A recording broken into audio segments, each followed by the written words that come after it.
I'm a third-generation coach. My father was a college basketball coach for 25 years. My grandfather was a coach, high school coach and teacher. My brother's an assistant basketball coach at Mississippi State. So just grew up around it. I always enjoyed riding the bus with the players and going to the games. And I guess really never thought about doing anything else. And I loved basketball and played it, but I think football was my primary love. And when I was done playing, I went into coaching at the football.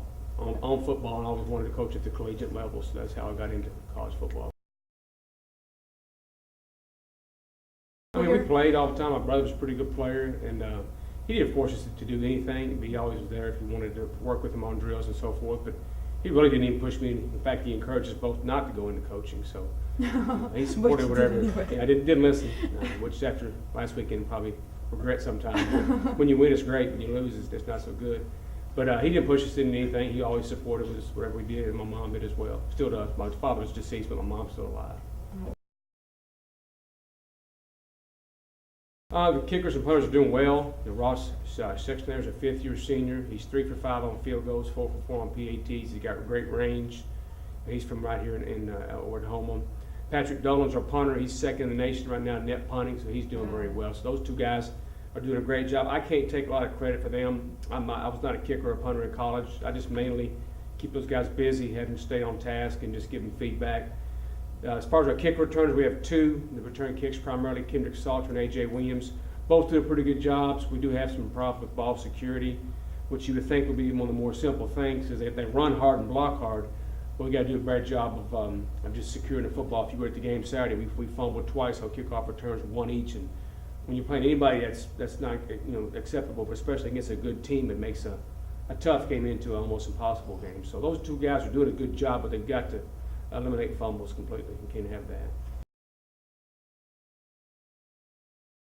There are several. You hate to try to single any certain guys out. Kyle Tizard is a young man who's a 5th-year senior. He's a backup punter, backup kicker. He also holds for us, and that's a job that very few people recognize. And what I like about Kyle is that he fills 3 spots, and I tease him, when we go on the road, it's 1 bed, 1 meal, 1 seat on a bus or plane, but he can do 3 different things. So he's very valuable. Nolan Dumas snaps for our punts, and then Drew Knight snaps for our field goals. And those are guys who very rarely get recognized unless they mess up. So if you don't know them, it's a good thing, probably. I think so, and that's not to say our conference play isn't tough. It is. But we played 2 schools, Air Force and Louisiana Tech, who are both Division 1A schools who have 85 scholarships as compared to our 60. It's a big difference.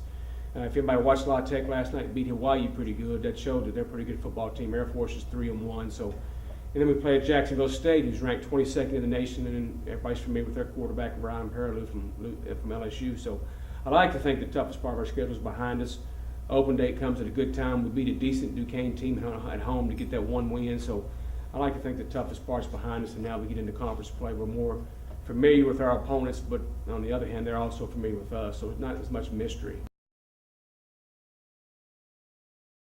And I never make predictions because that gets you in trouble, but when we have an open day, that helps us. They play this weekend so that they won't get much of a break. We've already started preparing for them on all 3 phases of the football, offense, defense, and special teams. I think we can go up there and win. It's not going to be easy. We're not as good as we have been the last 2 years, so therefore the margin for error is not as big, so you can't make mistakes, which we've made all 4 games. So we've got to eliminate those mistakes on all 3 phases of the game. But we can win the game, and we need to get our conference season off on a good start, and that's kind of Coach Thomas's theme all week is of the 4 games are gone. It's a whole new season. The only thing that really matters are the 7 Southland Conference games, which begins at Sam Houston State. They're 1-2. They play St. Joe's out of Indiana on Saturday. It probably will be 2-2 when we go up there, and it's down there, out there, however you want to say it.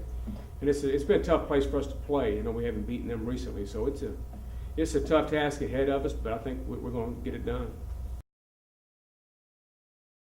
It's been tough, because at Nicholls, I feel like we have a small but loyal core group of fans, and I enjoy watching the students come cheer for us. And I don't know, some people love football, some people hate football, some people don't care one way or the other, but it's nice to have people come out and support you, and you hate to disappoint them by playing like we did on Saturday. It's a tough game, and I know the guys were embarrassed, and we as a coaching staff were embarrassed, not by our effort, but just our performance.